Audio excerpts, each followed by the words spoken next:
Well, first of all, thank you very much for this honor.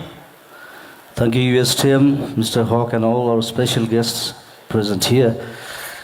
And I never thought I'll get a doctorate in my life because I was a dropout from BSc, Bibura College. I was studying there. I didn't complete because my ambition was different. My dream was different. So I left my college.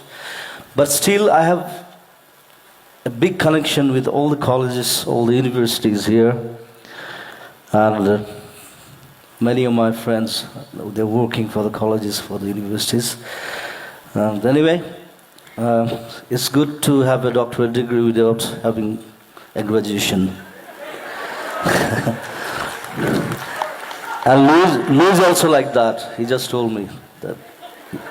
He even didn't go to college also. At least I went to college to see what is. But he left in, I think, 10th, right? Okay. Actually, we are dream chasers. So we chased our dream, our ambition, and whatever I am now, that's because of the people like you. So thank you always, and rise, shine, and go ahead for a new future. Thank you very much. Thank you.